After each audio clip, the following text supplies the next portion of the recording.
तो हाँ दोस्तों, मैं शिवाजी सर आप सभी को हिंदी सीखे चैनल के माध्यम से नमस्कार और स्वागत करता हूँ। आज का जो टॉपिक होगा, जो पिछले वीडियो में आपने कोशिका के बारे में पढ़ा, आज उसको मैं आगे बढ़ाऊंगा। कोशिका की संरचना के बारे में और कोशिकांगों के बारे में बताने की कोशिश करूँगा। साथ ही आप सभी को बहुत बहुत धन्यवाद कि आप बहुत ही अधिक अच्छे कमेंट आपके द्वारा किए जा रहे हैं। चैनल को बहुत अधिक मात्रा में सब्सक्राइब किया जा रहा है। तो ये आपका जो प्रक्रिया है जारी रहे, ताकि हमारे अंदर एक मनोबल जगे और आपको बेहतर से बेहतर क्लास देने की हम प्रयास कर रहे हैं। ठीक, तो आज का जो हमारा टॉपिक होगा वो होगा कोशिका संरचना के बारे में। ठीक, इससे पहले मैंने कल आपको बता दिया कि कोशिका क्या होती है। ठीक, कोशिका के प्रकारों को बताया, कोशिका के प्रकारों में संख्या के आधार पर बताया, उसके बाद जीवों के आधार पर बताया। आज का जो मेरा टॉपिक होगा वो कोशिका से ही होगा, जो कोशिका के संरचना और कोशिकांगों के बारे में होगा। ठीक, देखिए दोस्तों, जहाँ तक बात है कोशिका की संरचना, ठीक, तो देखिए अगर देखा जाए तो कोशिका की संरचना में तीन पार्ट होते हैं, इसके तीन भाग होते हैं। एक आपका होता है कोशिका भित्ति। ठीक, कोशिका भित्ति। ठीक, और उसी में होता है आपका प्लाज्मा झिल्ली। ठीक, अगला जो होता है वह होता है आपका जीव द्रव्य। ठीक, और इसके बाद जो होता है वो होता है रिक्तिकाएं।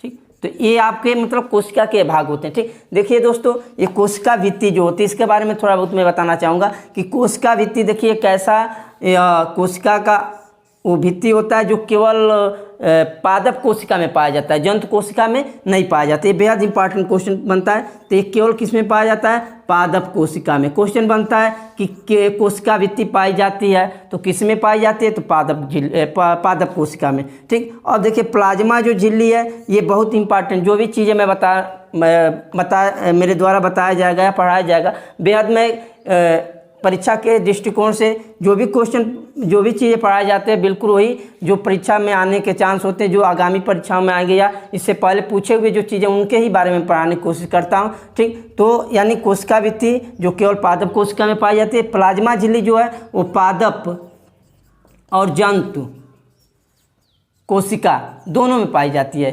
बेहद इंपॉर्टेंट ये टॉपिक आपका क्वेश्चन बनता है कि मतलब कोशिका भित्ति किस में पाई जाती है? तो केवल पादप कोशिका में। क्वेश्चन एक बनता है कि प्लाज्मा झिल्ली पाई जाती है, तो ऑप्शन दिया रहेगा कोशिका भित्ति मतलब प्लाज्मा झिल्ली पाई जाती है, दिया रहेगा पादप कोशिका, जंतु कोशिका।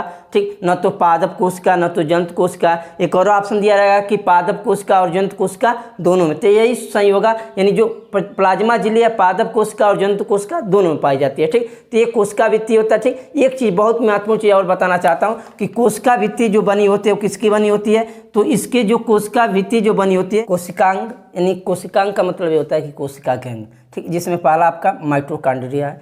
माइटोकॉन्ड्रिया की खोज कोलिकर ने की थी। बायोप्लास्ट इसने मतलब माइटोकॉन्ड्रिया को बायोप्लास्ट का नाम किसने दिया था? अल्टमान ने दिया था। माइटोकॉन्ड्रिया का नाम किसने दिया? बेंडा ने दिया। ठीक, तो ये आपका माइटोकॉन्ड्रिया का परिचय रहा। ये बेहद इंपॉर्टेंट जो इससे संबंधित क्वेश्चन आते हैं उसको मैं बताने की कोशिश करूँगा। देखिए इसको कोशिका का पावर हाउस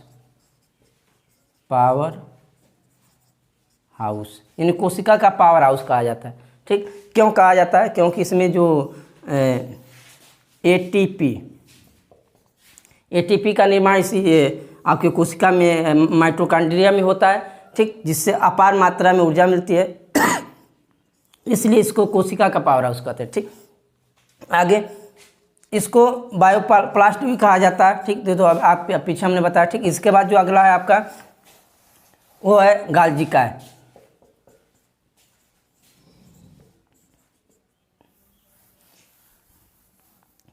गाल्जिका इसकी खोज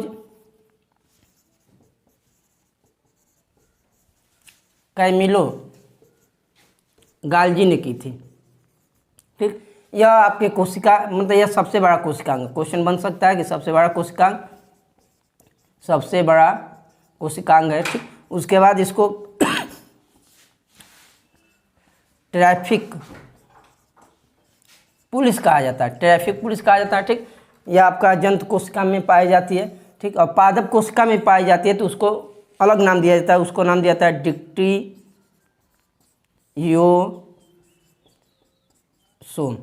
ठीक, डिक्टियोसोम नाम दिया जाता है। ठीक, गाल्जी काय की खोज कैमिलो गाल्जी ने की। यह सबसे बड़ा कोशिकांग है, इसको ट्रैफिक पुलिस कहा जाता है और इसको पादप कोशिका में डिक्टियोसोम कहा जाता है। ठीक, ये अगला, इसके बाद अगला जो कोशिकांग है उसको राइबोसोम्स, राइबोसोम्स। ठीक, राइबोसोम्स। ठीक, अब राइबोसोम की खोज किसने की थी? तो राइबोसोम की खोज पैलाडे। ठीक, यानी राइबोसोम की खोज पैलाडे ने की थी। ठीक, अब ये देखिए राइबोसोम किसका बना होता है?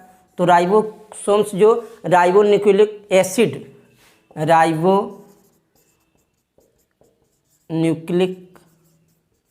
एसिड वह प्रोटीन का बना होता है। किसका बना होता है? राइबोन्यूक्लिक एसिड और प्रोटीन का बना होता है। ठीक, एक चीज़ बेहद इंपॉर्टेंट होता है इसमें कि यह प्रोटीन का क्या करता है? संश्लेषण। प्रोटीन यानी अमीनो अम्ल के द्वारा प्रोटीन का संश्लेषण करता है, संश्लेषण। इसलिए इसको प्रोटीन का फैक्ट्री भी बोला जाता है, प्रोटीन का फैक्ट्री। देखिए मैं परीक्षा के दृष्टिकोण से जो भी चीज़ें दे रहा हूँ ये आपके आगामी परीक्षा में या तो क्वेश्चन बने हैं या इससे पहले बन चुके हैं। ठीक, यानी ये आपका राइबोसोम हुआ, खोज किसने की थी? पैलाडे ने। राइबोन्यूक्लिक एसिड और वह प्रोटीन का बना होता है, प्रोटीन का संश्लेषण करना इसका काम होता है जो अमीनो अम्ल के द्वारा किया जाता है। ठीक, अब प्रोटीन का फैक्ट्री भी इसको बोला जाता है। ठीक, आगे चलते हैं। देखिए आप लोग अधिक से अधिक कमेंट कीजिए, चैनल को सब्सक्राइब कीजिए, लाइक कीजिए, अपने दोस्तों के पास शेयर करना ना भूलिए, क्योंकि आप यदि हमारे विश्वास को बढ़ाएंगे, हमारे कमेंट जितना ही अच्छा रहेगा, सब्सक्राइब जितना ही बढ़ेगा, हमारे अंदर एक ऊर्जा मिलेगी। आज जैसे ही देखिए किसी भी व्यक्ति के अंदर जब ऊर्जा आने लगती है तो कार्य और स्पीड से करना लगता है, और जब ऊर्जा की कमी होगी तो काम उतना तेज़ी से नहीं करेगा। तो हमारे लिए आप ऊर्जा है, उसमें ऊर्जा में क्या है? तो भाई आप शेयर कीजिए अपने दोस्तों के पास, सब्सक्राइब कीजिए, कमेंट कीजिए। अगर मान लीजिए कहीं ना कहीं कोई दिक्कत होती है तो आप उस कमेंट के माध्यम में, यदि कोई चीज़ आपको पूछना है, किसी पढ़ाए हुए तथ्यों में से कोई पूछना है तो उसको आप बेहिचक पूछ सकते हैं, क्योंकि यह आपका कर्तव्य है कि आप अधिक से अधिक सब्सक्राइब कीजिए, लाइक कीजिए। क्योंकि हम आपको ये लॉकडाउन के दौरान निःशुल्क ऑनलाइन शिक्षा देने की व्यवस्था कर रहे हैं। ठीक, क्योंकि आज का ज़माना है, आप लोग बेहतर तरीके से जान रहे हैं कि आज का जो ज़माना है बिना फीस का कुछ होने वाला नहीं है। डॉक्टर के सरकारी डॉक्टर है तो वह प्राइवेट में अपना देखभाल करता है, उसका फीस लेता है। ठीक, और इस लॉकडाउन के दौरान हम लोग के द्वारा आपको निःशुल्क शिक्षा देने का कार्य किया जा रहा है, तो उसके एवज में आप एक लाइक बनता है, सब्सक्राइब बनता है और शेयर भी बनता है। तो यह कार्य आपके द्वारा अगर जारी रहता है तो हमको ऊर्जा मिलेगी। हमारे जो भी इस हिंदी सीखे यूट्यूब चैनल के जो भी परिवार के सदस्य, उन सबको अगर ऊर्जा मिलेगी तो हम आपको बेहतर से बेहतर चीज़ों को देने की कोशिश करेंगे। ठीक, आगे आते हैं। राइबोसोम के बारे में आपने पढ़ा, गाल्जी काय पढ़ा, माइटोकॉन्ड्रिया पढ़ा। ठीक, इसके बाद आते हैं तारक काय। ठीक, इसको अंग्रेजी में बोलते हैं सेंट्रोसोम।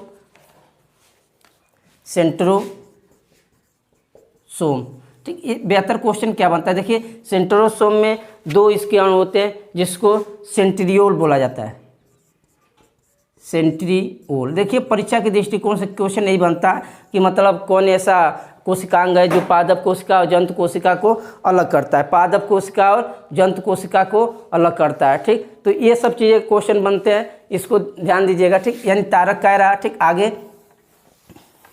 आगे का जो आपका टॉपिक होगा वो होगा लाइसोसोम। ठीक, ये बेहद इंपॉर्टेंट है। ठीक, देखिए ये लाइसोसोम की जो खोज किए थे उनका नाम था डी ड्यूवे। ठीक, यानी लाइसोसोम की खोज डी ड्यूवे ने की थी। ठीक, उसके बाद देखिए इसका मेन काम क्या होता है कि यह कोशिका में जो भी पदार्थ होते हैं उनका पाचन करता है, यानी कोशिका पदार्थों का पाचन, ठीक। यानी कोशिका में जो भी पदार्थ होते हैं उनका यह पाचन करता है। उसके बाद इसको कोशिका का आत्मघाती थैली भी कहा जाता है, आत्मघाती थैली यानी सुसाइड बैग भी कहा जा सकता है, ठीक। इन आत्मघाती थैली कहा जाता है, ठीक। यानी लाइसोसोम जो होता है आपको मतलब उसको खोज डीएनए की थी, या कोशिका के पदार्थों का पाचन करता है और इसको क्या कहा जाता है, आत्मघाती थैली कहा जाता है, ठीक। आगे अगला जो टॉपिक होगा वो होगा आपका लवक, ठीक। लवक जिसको हम अंग्रेजी में प्लास्टिड्स कहते हैं,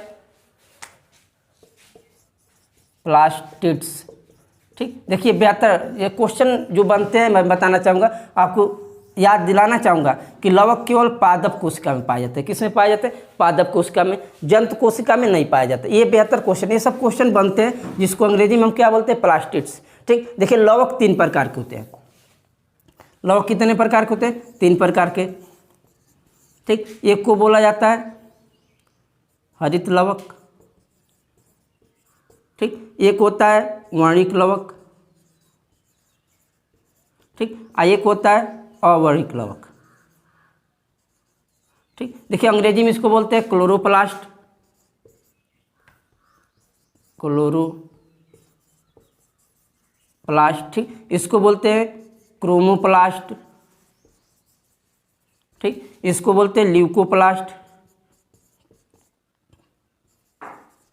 ठीक। तो ये आपका अंग्रेजी शब्द होता है। देखिए ये हरित लवक जो है, सीधा इसका मतलब इसके समझने का तरीका ये है कि पौधों के हरे भागों में जो लवक पाया जाता है उसको हरित लवक कहते हैं, ठीक। अब देखिए क्लोरोप्लास्ट, कहीं कहीं क्वेश्चन बन जाता है कि किस लवक को या किस प्लास्ट को कोशिका का रसोई घर कहा जाता है, तो क्लोरोप्लास्ट को कोशिका का रसोई घर, यानी कहने का मतलब यह रसोई घर का मतलब समझ गए होंगे कि रसोई घर उसी को बोला जाता है जहाँ भोजन बनाया जाता है, ठीक। यानी कहने का मतलब है कि ऊर्जा जो पौधों में ऊर्जा बनने का जो कार्य होता है वो कहाँ आता है, हरित लवक यानी क्लोरोप्लास्ट में। क्यों होता है, क्योंकि इसमें क्लोरोफिल पाया जाता है। अब क्लोरोफिल पाया जाएगा तो क्लोरोफिल यदि होगा तो जिस पादप में क्लोरोफिल पाया जाता है वहाँ प्रकाश संश्लेषण क्रिया होगी। जब प्रकाश संश्लेषण क्रिया होगी तो प्रकाश संश्लेषण क्रिया आपकी कार्बन डाइऑक्साइड और H2O, कार्बन डाइऑक्साइड और H2O की उपस्थिति में होता है, ठीक। जिससे अपार मात्रा में कार्बोहाइड्रेट मिलता है, ग्लूकोज मिलता है, ठीक। तो ऊर्जा मिलती है। तो यानी कहने का मतलब इसीलिए इसको रसोई घर बोला जाता है, ठीक। उसके बाद वर्णिक लवक किसे कहते हैं, तो वे भाग पौधे के जो रंगीन होते हैं, यानी मान लीजिए रंगीन में लाल, पीला,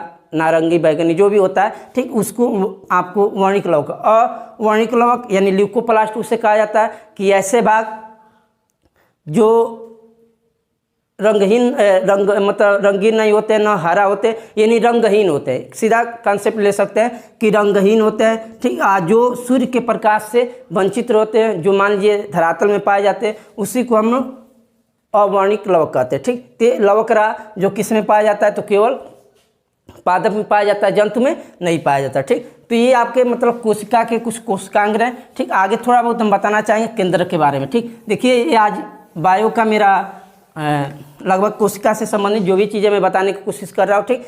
आपको बता दूँ कि मैं पढ़ाने का जो समय रहेगा, ठीक, उसको बताना चाहूँगा सोमवार, मंगलवार, ठीक, और बुधवार, ठीक। ये आपका संविधान रहेगा, ठीक। उसके बाद आपका बृहस्पतिवार और शुक्रवार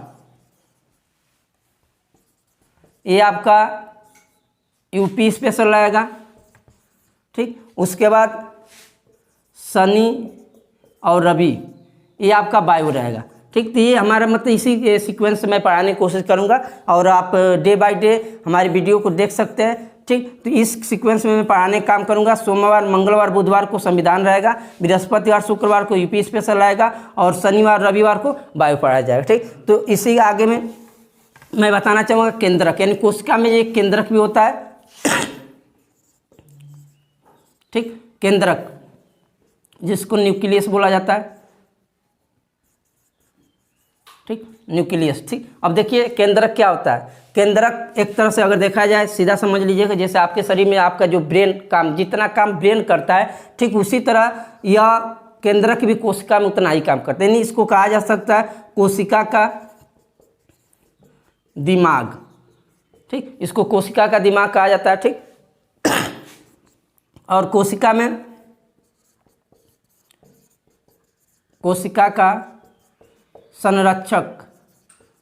का संरक्षक भी बोल सकते हैं। यानी जो भी क्रियाएं कोशिका में घटित होती है वो किसके माध्यम से होती है? केंद्रक। यानी ध्यान दीजिए एक चीज़ और, जो कोशिका का विभाजन होता है, कोशिका का विभाजन, यानी कोशिका का जो विभाजन होता है वो किसके द्वारा, किसमें होता है? तो केंद्रक में होता है। ठीक, एक और बताना चाहेंगे, केंद्र की खोज किसने की थी? Robert brown. केंद्र की खोज रॉबर्ट ब्राउन ने की थी और कोशिका की खोज रॉबर्ट हुक ने की थी। ठीक, यानी देखिए केंद्र को क्या कहा जाता है? कोशिका का दिमाग कहा जाता है, कोशिका का संरक्षक बोला जाता है, कोशिका का विभाजन इसी में होता है। ठीक, अब देखिए केंद्रक में आपका गुणसूत्र, जैसे गुणसूत्र जो होता है ना, तो गुणसूत्र किस में पाया जाता है? तो केंद्रक में ही होता है। ठीक, इससे थोड़ा बहुत पहले हम जाना चाहेंगे। ठीक, देखिए गुणसूत्र मतलब पाया किस में जाता है? केंद्रक में पाया जाता है। ठीक, और गुणसूत्र तो क्या होता है? तो गुणसूत्र में मतलब क्रोमैटिन एक धागा होता है जो कोशिका विभाजन के समय, ठीक, जो मतलब एक पार्ट में टूटने लगता है और टूटते टूटते मतलब छोटा और मोटा आकार में बन जाता है, जिसको हम गुणसूत्र बोलते हैं। ठीक, यानी केंद्रक गुणसूत्र किस में पाया जाता है? आपका केंद्रक में पाया जाता है। ठीक, अब आगे चलते हैं, थोड़ा बहुत हम गुणसूत्र के बारे में बताना चाहेंगे। ठीक, गुणसूत्र जिसको अंग्रेजी में बोलते हैं क्रोमोसोम। ठीक, क्रोमोसोम बोला जाता है। देखिए इसकी खोज स्ट्रासबर्गर ने किया था। ठीक, अब देखिए गुणसूत्र जो होता है उसमें क्या होता है, ये ध्यान देने की बात। देखिए गुणसूत्र के माध्यम से जो आनुवांशिक लक्षण होते हैं उनका आदान प्रदान होता है। यानी ये मान सकते हैं कि आनुवांशिक लक्षणों का आदान प्रदान, यानी आनुवांशिक लक्षणों का आदान प्रदान करता है। ठीक, अब गुणसूत्र किसका बना होता है? तो मैट्रिक्स प्लस डीएनए। ठीक, देखिए डीएनए के बारे में थोड़ा बहुत इसकी खोज वाटसन और क्रिक ने किया था। ठीक, और डीएनए के माध्यम से आपके द्वारा जो भी प्रतिक्रिया होती है उस आपके मान लीजिए आपके किसी अपराधी के द्वारा कोई कार्य किया गया, उसके बारे में जहाँ और भी चीज़ें बेहतर तरीके से मालूम करना है तो डीएनए का ही उसमें जांच किया जाता है। ठीक, मैट्रिक्स क्या होता है इसको हम बताना चाहेंगे। देखिए मैट्रिक्स जो होता है, मैट्रिक्स, ठीक, वह क्रोमैटिन